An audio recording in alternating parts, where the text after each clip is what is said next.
Bagaimana bisa ibadah yang merupakan perintah Tuhan, justru berubah menjadi maksiat? Dan bagaimana mungkin maksiat, yang sejatinya dilarang, justru berujung pada ibadah? Mari kita rehat sejenak. Ngaji hikam bareng Ibnu Athaillah. Di tengah zaman yang penuh polusi hati ini, semoga ada secercah cahaya yang menembus gelapnya kemunafikan yang kini justru memakai jubah kesalehan. Seruput dulu kopinya, lalu mari kita mulai. Dalam salah satu hikamnya, Ibnu Athaillah berkata, lebih baik maksiat yang melahirkan kehinaan dan kefakiran, daripada ketaatan yang melahirkan rasa bangga dan sombong. Mari kita dudukan kalimat ini di kursi pengadilan batin kita. Di satu sisi ada si pendosa, wajah kusut, hidup seadanya, syalatnya kadang bolong, tapi hatinya hancur. Di sisi lain, ada ahli ibadah, jenggot rapi, sajadah harum, status WhatsApp-nya selalu ayat, dan doanya pakai filter. Tapi jangan terkecoh. Yang dibedah Ibnu Athaillah bukanlah penampilan, melainkan rasa. Rasa di dalam dada. Rasa yang kadang tak bisa difoto, tapi membuat malaikat mencatat dengan gelisah. Ibnu Athaillah bukan sedang menyuruh kita untuk terjun ke lembah maksiat. Bukan pula menawarkan tiket shortcut ke surga lewat dosa. Tapi beliau sedang membuka luka lama yang sering kita bungkus dengan ayat suci dan ceramah viral. Sombong karena taat. Ini penyakit sunyi. Tak terlihat, tapi menggerogoti. Seperti diabetes rohani, penyakit manis yang mematikan perlahan. Orang yang bermaksiat tapi tahu diri, biasanya datang membawa air mata, bukan kamera. Dia sadar dirinya buruk. Maka justru rendah hati, menggantungkan pengharapan penuh pada kasih Tuhan. Dan seperti kata para arif, kehinaan dan kefakiran adalah pakaian asli seorang hamba. Sebaliknya, ada yang taat, tapi dengan dada membusung. Bibirnya basah oleh zikir, tapi hatinya keras oleh ego. Sujudnya lama, tapi di hadapan publik. Statusnya tentang surga, tapi isinya sindiran untuk sesama. Ia mencuri selendang Tuhan, padahal sudah jelas dalam hadis qudsi. Kesombongan adalah selendangku, dan kebesaran adalah sarungku. Barang siapa mengambilnya, akan aku lempar ke neraka. Dan celakanya, ada manusia yang gemar memakai baju Tuhan, tapi bukan untuk menyembah, melainkan untuk dipamerkan.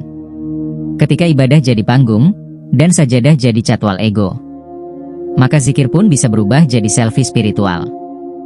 Maka bukan soal maksiat atau taat, tapi soal apa yang lahir dari keduanya. Jika maksiat melahirkan rasa hina, itu bisa jadi tanah subur bagi rahmat. Tapi jika ketaatan melahirkan kesombongan, maka itu bukan takwa, itu tirani rohani. Iblis dulu juga ahli ibadah. Ribuan tahun sujud, tapi hancur bukan karena dosa, melainkan karena rasa. Merasa lebih suci, lebih tinggi, lebih pantas. Jadi, hati-hatilah.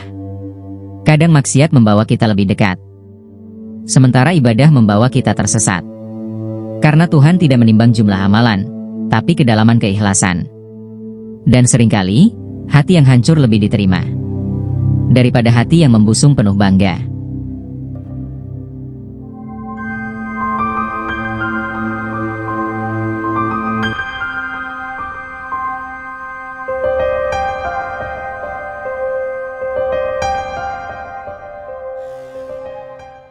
Ibnu Athaillah kembali mengingatkan kita.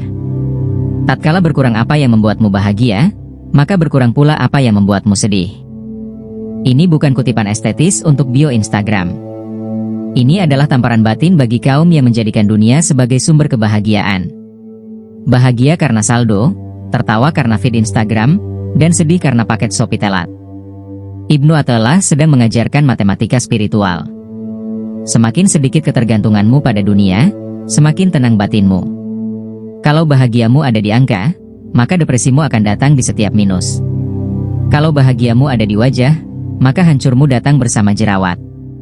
Dan kalau bahagiamu tergantung pada validasi orang lain, maka kamu akan menjadi budak dari algoritma, bukan hamba Tuhan. Kapitalisme modern bukan hanya menjual barang, tapi menjual rasa kurang. Ia membuatmu terus merasa belum cukup, bahwa bahagia ada di ujung belanja berikutnya.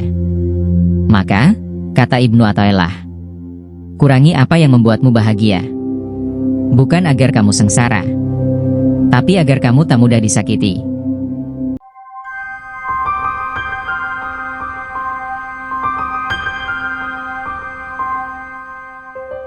Di bagian lain, Ibnu Athaillah mengatakan, pemberian dari makhluk adalah kerugian.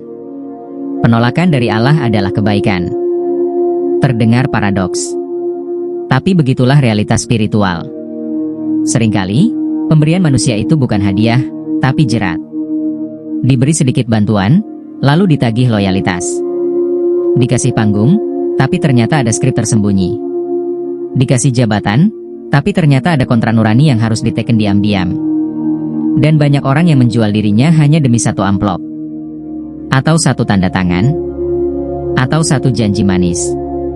Sementara itu, penolakan dari Allah, dalam bentuk rezeki yang ditunda, cinta yang tak dibalas, atau cita-cita yang tak tercapai, seringkali justru bentuk cinta tertinggi. Karena Allah menolak bukan untuk menjatuhkan, tapi untuk menyelamatkan.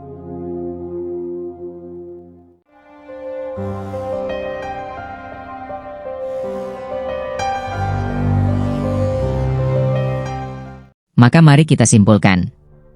Jangan cepat bangga ketika diberi manusia. Jangan cepat kecewa ketika ditolak Tuhan. Karena yang satu bisa menjebak, dan yang lain bisa menyucikan. Dan di akhir semua ini, Tuhan tidak mencari yang paling bersinar, tapi yang paling jujur. Yang tidak sibuk berdiri di atas mimbar, tapi tahu cara bersujud di dalam gelap. Karena tinggi tidak selalu berarti dekat dengan langit, dan rendah tidak selalu berarti jauh dari Tuhan.